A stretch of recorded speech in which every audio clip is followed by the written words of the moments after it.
கரூர் மாவட்ட கழகத்துக்கு உட்பட்ட இளைஞரணி ஒன்றிய நகர பேரூர் அமைப்பாளர்கள் துணை அமைப்பாளர் அறிமுக கூட்டத்தில் சந்திச்சு உனையெல்லாம் உங்ககிட்ட அறிமுகம் ஆகிறதுல எனக்கு கூடுதல் மகிழ்ச்சி.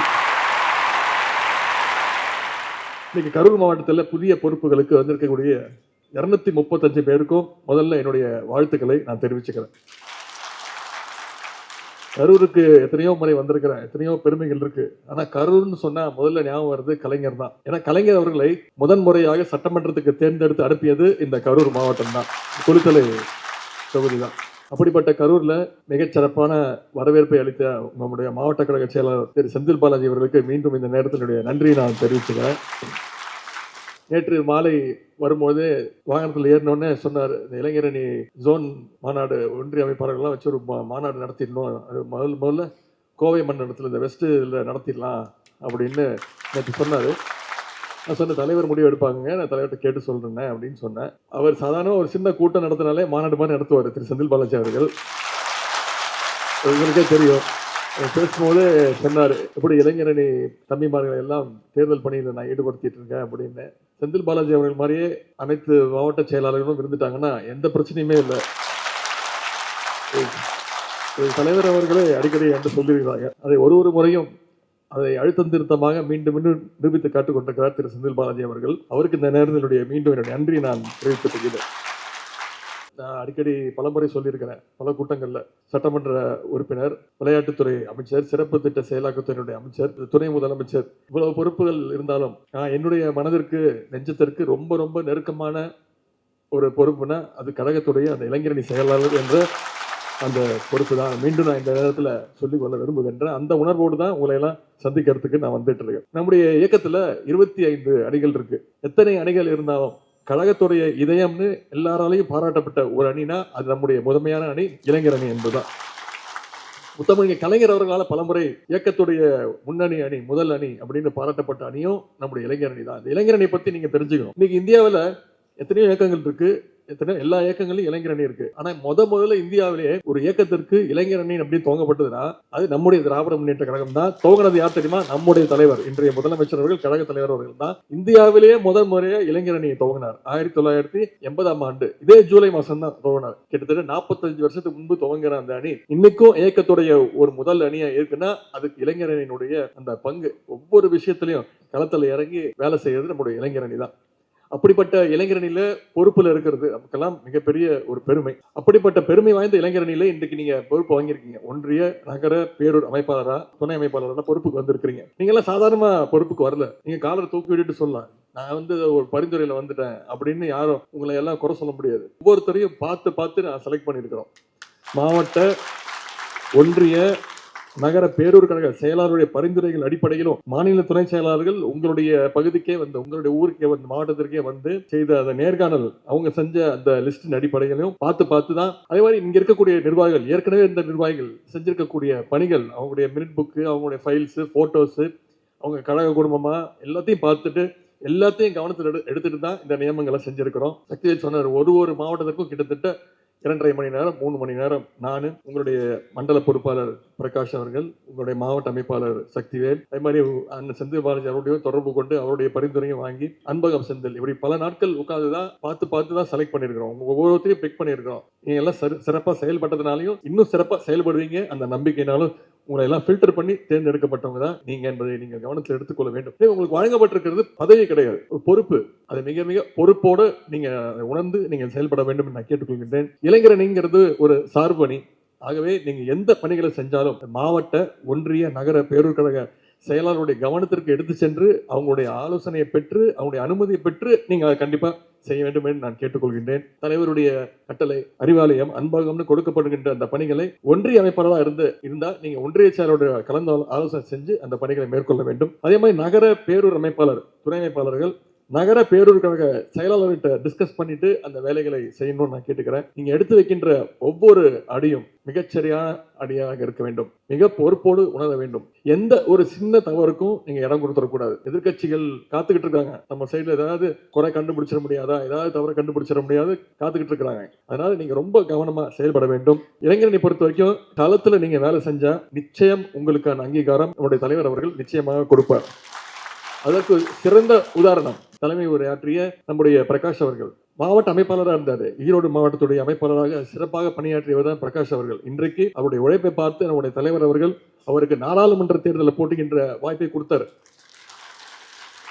இளைஞரணியில களப்பணியாற்றி அப்புறம் மக்கள் பணியாற்றி இன்றைக்கு மக்கள் ஆதரவோடு இந்தியாவுடைய பாராளுமன்றத்திற்கு அவர் சென்று கொண்டிருக்கிறாருன்னா அது காரணம் நம்முடைய இளைஞரணி அப்படின்னு நம்ம பெருமையை சொல்லிக்கலாம். எனவே இளைஞரணியில சிறப்பாக செயல்பட்ட பல பேர் இன்னைக்கு தலைமை கழகத்துல தாய் கழகத்திலையும் பொறுப்புல இருக்காங்க. ஆகவே இதெல்லாம் வச்சு ஒன்றிய நகர பேரூர் அமைப்பாளர்கள் துணை அமைப்பாளர்கள் சிறப்பாக பணியாற்றணும். உங்களுடைய ஒவ்வொரு பணியையும் நாங்கள் பார்த்துக்கிட்டே தான் இருப்போம், கவனிச்சுக்கிட்டே தான் இருப்போம். நீங்க செய்யற ஒவ்வொரு வேலையையும் ஒவ்வொரு பணியையும் நீங்க கலந்து கொள்கின்ற ஒவ்வொரு கூட்டத்தையும் தயவு செய்து உங்களுக்கு கொடுக்கப்பட்டிருக்கக்கூடிய அந்த மினிட் புக்ல பதிவேற்றம் செய்யுங்க. அந்த மினிட் புக்கை கொஞ்சம் சரியா பராமரிங்க. அதை அந்த நேரத்தில் கேட்டுக்கொள்கின்றேன். இளைஞரணி சார்பாக பல்வேறு பணிகளை நாம் செஞ்சிட்டு இருக்கிறோம். இல்லந்தோறும் இளைஞரணின்னு சொல்லி இளைஞரணிக்கு புதிய உறுப்பினர்களை ஒவ்வொரு வீடாக ஏறி ஒவ்வொரு வாக்காளரையும் சந்திச்சு நம்முடைய இளைஞரணி பணிகள் கழகத்துடைய பணிகள் அரசினுடைய சாதனைகள்லாம் சொல்லி சேர்த்துக்கிட்டு இருக்கீங்க. எனவே வந்திருக்கக்கூடிய புதிய நிர்வாகிகள் அந்த பணியையும் கொஞ்சம் தீவிரப்படுத்தணும்.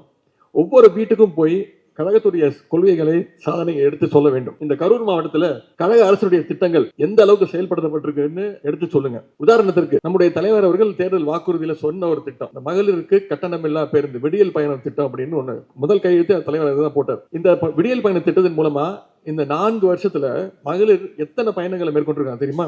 இந்த 4 வருஷத்துல தமிழ்நாடு முழுக்க 735 கோடி பயணங்களை மகளிர் மேற்கொண்டிருக்கிறாங்க. எவ்வளவு? 735 கோடி முறை பயணம் செஞ்சிருக்கிறாங்க மகளிர். இந்த கரூர் மாவட்டத்தில் மட்டும் 11 கோடியே 20 லட்சம் பயணங்களை மகளிர் மேற்கொண்டிருக்கிறாங்கன்னா அதுதான் அந்த திட்டத்துடைய வெற்றி. தமிழ் புதல்வன் புதுமை பெண் திட்டம் அரசு பள்ளியில படிச்சு எந்த காலேஜில் தனியார் கல்லூரியில் போய் கூட சேரணும், பெண்களும் ஆண்களும் உயர்கல்வி படிக்கணும் அப்படின்னு தான் இந்த திட்டம் கொண்டு வந்தார் நம்ம தலைவர் அவர்கள். இந்த கரூர் மாவட்டத்தில் மட்டும் 15,000 மாணவ மாணவிகள் மாதம் 1000 ரூபாய் கல்வி ஊக்கத்தொகையை வாங்கிட்டு வராங்க தலைவர் அவர்கள்.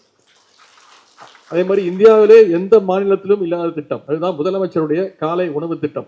கிட்டத்தட்ட ஒவ்வொரு நாளும் திங்கள் கிழமையிலேருந்து வெள்ளிக்கிழமை வரைக்கும் 1ஆம் வகுப்புலேருந்து 5ஆம் வகுப்பு வரை படிக்கக்கூடிய குழந்தைங்க ஒவ்வொரு நாளும் 20 லட்சம் குழந்தைங்க பயன்பெற்று வராங்க. கரூர் மாவட்டம் மட்டும் பார்த்தீங்கன்னா 31,000 பிள்ளைகள் பள்ளிகளில் காலை உணவு திட்டத்தின் மூலம் பயன்படுறாங்க. எல்லாத்தை விட முக்கியம் கலைஞர் மகளிர் உரிமை தொகை திட்டம். உங்களுக்கு தெரியும், தமிழ்நாடு முழுக்க கிட்டத்தட்ட 22 மாசமா கொடுத்துட்டு இருக்கிறோம். 2023 கொடுக்க ஆரம்பிச்ச தலைவர் 22 மாதமாக 1,15 லட்சம் மகளிருக்கு மாசம் 1000 ரூபாய் நம்முடைய தலைவர் அவர்கள் கொடுத்துக்கிட்டு இருக்கிறார். அதுல இந்த கரூர் மாவட்டத்தில் மட்டும் 1,70,70,000 மகளிர் கலைஞர் மகளிர் உரிமை திட்டத்தின் மூலம் பயன்படுறாங்க. இப்போ இந்த நிகழ்ச்சிக்கு வரதுக்கு முன்னாடி ஒரு மகளிர் சுய குழு தளிர் அப்படின்ற ஒரு குழுவை போய் சந்திச்சுட்டு வந்தோம். உள்ள போறதுக்கு முன்னாடி ஒரு 4 தாய்மார்கள் வந்தாங்க. வந்து அணைச்சிட்டு கையை பிடிச்சிக்கிட்டு ரொம்ப நன்றிப்பா, உங்க அப்பாட்ட நன்றி சொன்னேன்னு சொல்லுப்பா, முதலமைச்சருக்கு நன்றி சொன்னேன்னு சொல்லுவாங்க. என்னம்மா வேணும் அப்படின்னு. மாசம் 15ஆம் தேதி ஆச்சுன்னா கரெக்டா 1000 ரூபாய் வந்துருது என்னுடைய அக்கௌண்ட்டுக்கு. 4 மகளிர் இருந்தாங்க.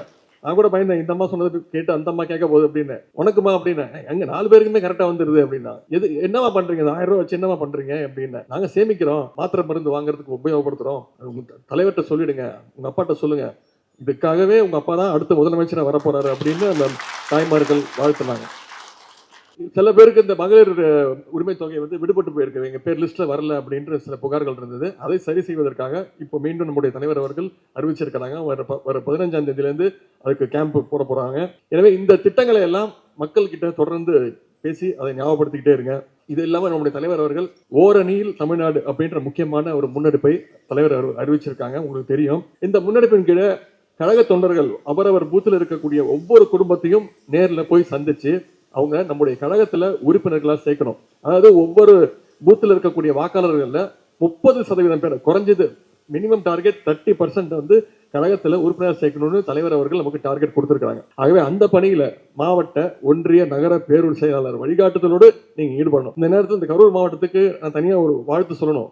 ஏன்னா முன்னெடுப்பு ஆரம்பிச்சு 5 நாள் ஆகுது. தலைவர் அவர்களுக்கு டெய்லி அந்த லிஸ்ட் போயிடும், எந்தெந்த மாவட்டம் எவ்வளவு சேர்த்திருக்காங்க அப்படின்னு. அதுல பாத்தீங்கன்னா 234 தொகுதியில முதல் தொகுதி திருச்சி, 2வது தொகுதி தெரியுமா இந்த கரூர். எனக்கு தெரிஞ்சு இது ஒரு 5 நாள்ல முதல் இடத்துக்கு வந்துடும். தலைவர் எனக்கு காட்டினாங்க, அது பாரு அப்படின்னு. இந்த லிஸ்ட் எடுத்து பார்த்தா முதல் 10 இடங்கள்ல 4 தொகுதி கரூர் மாவட்டத்தில் 4 தொகுதி இருக்கு. அதுதான் இந்த கரூர் மாவட்டத்துடைய ஸ்பெஷாலிட்டி, அதுதான் செந்தில் பாலாஜியுடைய ஸ்பெஷாலிட்டி. எந்த பணியை எடுத்தாலும் அதை சரியாக களத்தில் இறங்கி முடிக்கக்கூடியவர், அதில் ஒரு ஸ்பெஷலிஸ்ட் அவர். எனவே அப்படிப்பட்ட ஒரு மாவட்ட செயலர் உங்களுக்கு கிடைச்சிருக்கிறாரு. நிச்சயமாக மற்ற மாவட்ட செயலாளர் சொல்ல மாட்டேன், சில மாவட்ட செயலாளர் மாதிரி இல்லாமல் இளைஞரணியை அரவணைச்சு இந்த மாவட்டம் மற்ற மாவட்டங்களுக்கெல்லாம் ஒரு எடுத்துக்காட்டு மாவட்டம் தான் எப்பவுமே இந்த கரூர் மாவட்டம். உங்களை எல்லாம் அரவணைத்து உங்களுக்கு தேவையான பணிகளையும் செஞ்சு கொடுத்து நீங்க ஒவ்வொருத்தரும் மக்களோட மக்களாக பழக வேண்டும் நான் கேட்டுக்கொள்கின்றேன். அடுத்த இந்த 8-9 மாதங்கள் தானே இருக்கு இந்த சாதனைகளை சொல்லி. இந்த ஓரணியில் தமிழ்நாடு வந்து ஒரு மிக நல்ல வாய்ப்பு. மக்களை சந்திச்சு அவங்க கிட்ட க்ளோஸா பழகிறதுக்கு உங்க கையில உங்களுடைய பொறுப்புல இந்த தெருவில் இருக்கக்கூடிய இந்த 5 வீடு நான் பொறுப்பு, நான் யாருக்கு சொல்றேனோ அவங்க தான் வாக்களிப்பாங்க அப்படின்ற அந்த நம்பிக்கையை நீங்க பெற்றுட்டீங்கன்னா, ஒரு 150-200 பேருடைய நம்பிக்கையை மட்டும் நீங்க பெற்றுட்டீங்கன்னா உங்களை யாரும் அப்படி விட்டுற முடியாது, உங்களை கடந்து அப்படி போயிட முடியாது. எனவே அந்த தலைவர் அவர்கள் நிச்சயம் உங்களுக்கு தகுதியான நேரத்துல உங்களுக்கு கிடைக்க வேண்டிய அந்த இதை கொடுத்துருவாரு. ஆனா அதற்கு நீங்க உங்களை தயார்படுத்திக்கணும் அப்படின்னு நான் இந்த நேரத்துல உங்களை எல்லாம் கேட்டுக்கொள்கின்றேன். இளைஞரணி எந்த பிரச்சாரத்துக்கு போகும்போது நான் வந்து அங்கே சொல்லுவேன், நிச்சயம் இளைஞரணியோட பங்கு, நிச்சயம் இந்த வேட்பாளர் அது யாராக இருந்தாலும் இந்த வேட்பாளருடைய வெற்றி, உதயசூரியனுடைய வெற்றி, நம்முடைய கழக தலைவருடைய வெற்றிக்கு இளைஞரணி தம்பிமாருடைய பங்கு தேர்தல் பணி மிக மிக முக்கியமாக இருக்கும். இதை நீ தேர்தல் முடிஞ்சு வெற்றிக்கு பிறகு நீங்க சொல்லணும் அப்படின்னு சொல்லுவேன். அதே மாதிரி சில மாவட்ட செயலர் சொல்லுவாங்க, ஆனால் இந்த வெற்றிக்கு இளைஞரணி தம்பிமார்கள் ரொம்ப சிறப்பாக பணியாற்றுறாங்க அப்படின்னு சொல்லுவாங்க. அதுல கரூர் என்னைக்குமே முதல் இடத்துல இருந்திருக்கு. எனவே உங்கள் மீது இருக்கக்கூடிய அந்த நம்பிக்கை தான் தலைவர் அவர்கள் குறைந்தது 200 தொகுதியில் ஜெயிப்போம் அப்படின்னு சொல்லியிருக்கிறாரு.